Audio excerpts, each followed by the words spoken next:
ဘဝဆိုတာဒီလိုပါပဲနေအထွက်နဲ့နေဝင်ကြားမှာရုန်းကန်ရပြီဒုက္ခနဲ့ဒုက္ခကြားမှာတလဲရှင်သန်နေရတယ်မျက်ရည်တွေနဲ့အိတ်ခဲရတဲ့ညတွေရှိတယ်လို့အပြုံးတွေနဲ့နိုးထရတဲ့မနှက်တွေရှိတယ်မနှက်ပြန်ဆိုတာရှိနေပြီကြိုးစားခွင့်ရှိပေမဲ့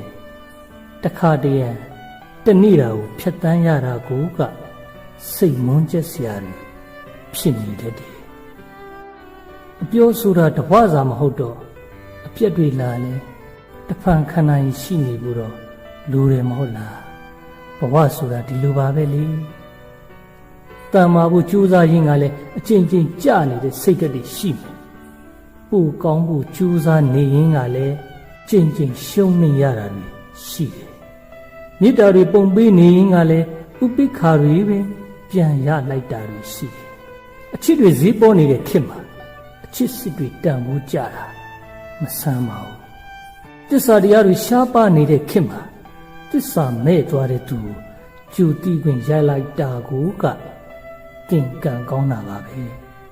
စေရနာတွေရောင်းပြမရခြင်းပေမဲ့ကိုပေးလိုက်တဲ့စေရနာရဲ့တန်ဖိုးကိုနားမလဲတဲ့သူနဲ့တွေ့တဲ့အခါခံစားရတာတဘာဝပါပဲဒါကြောင့်ကိုယ်စီကပေးလိုက်ပြီဆိုရင်အချစ်ပဲဖြစ်ဖြစ်စေရနာပဲဖြစ်ဖြစ်ဝေဒနာတွေမကြံ့ရစ်အောင်လူပေးမှန်ဖို့လိုပါတယ်ဘဝဆိုတာဒီလိုပါပဲချို့တစ်ခါခါတလဲမှုထူပြီးခံစားနေဖို့မလိုပါဘူးပေါ့ပေါ့ပါပါလေးဖြတ်တန်းတတ်ဖို့စိတ်ကိုဘယ်ရာတွေပေါ်မှာမှသိမ့်နှစ်မထားပါနဲ့ဆွဲလန်းတတ်တဲ့စိတ်ကတောကဖြစ်စီပါတယ်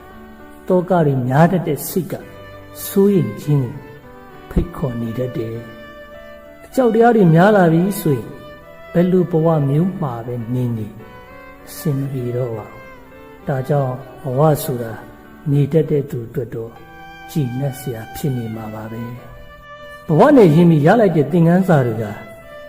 ခံရတဲ့အချိန်မှာခါချင်းခါနေလိမ့်မယ်ဒါပေမဲ့အသုံးချတတ်သွားတဲ့တနေ့တော့ချူမီလာမှာပါနိုင်ပြီဖြစ်သည်ကြာရှုံးသည်ဖြစ်စေတင့်ပေါ်မှာပဲမူတည်ပါတယ်ဒါကြောင့်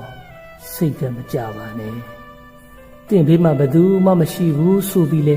အမြဲတမ်းတွေးပြီးအာမငင်နေအမှောင်နဲ့ရောက်သွားရင်ကိုယ်ရိတ်တော့ကိုယ်နားမှမရှိပါဘူး